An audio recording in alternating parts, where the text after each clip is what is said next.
So, a lot of you guys have asked me what my 6-month review on my Teton Mesa tent is.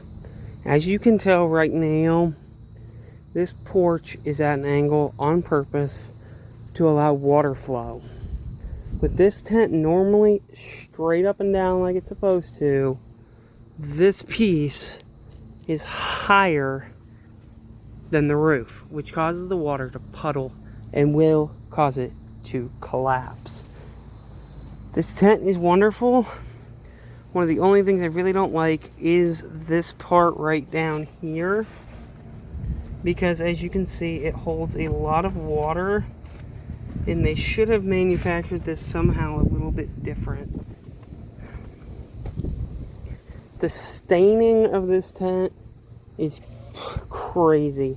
This tent gets very dirty and it does not come out, unfortunately.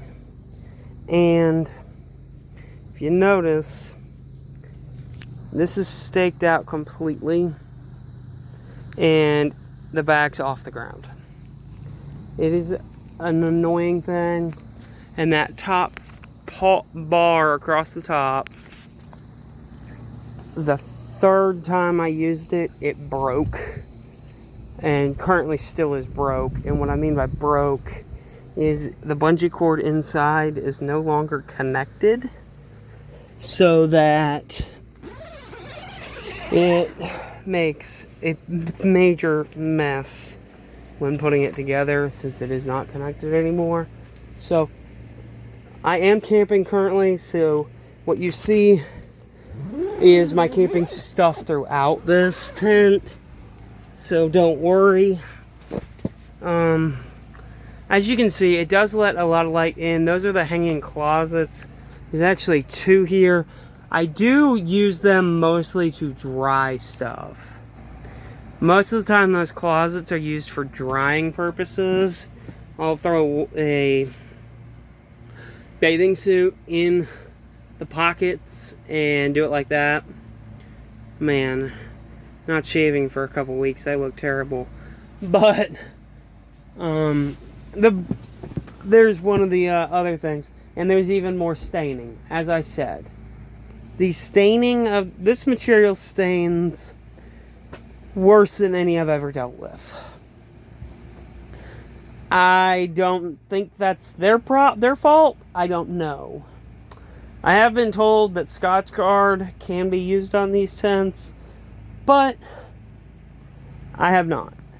The ventilation in here is another big thing.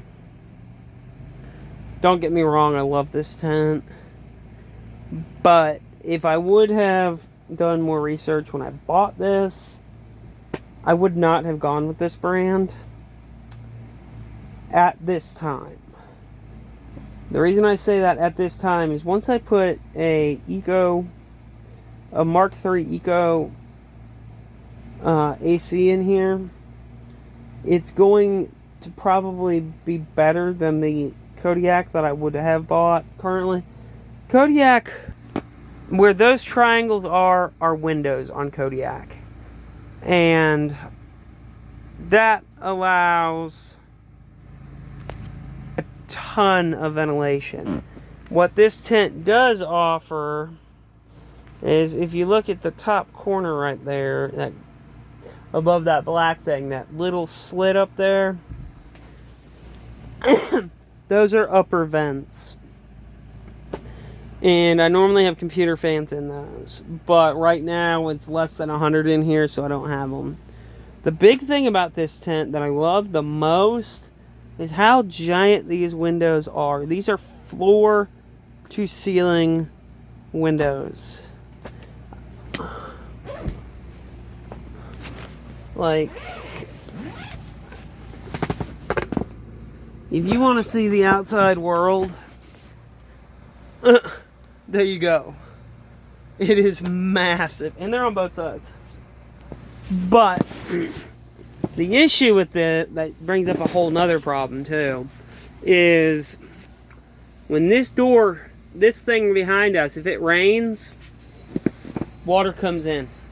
There is no porch There is nothing back there to prevent water from going down that door.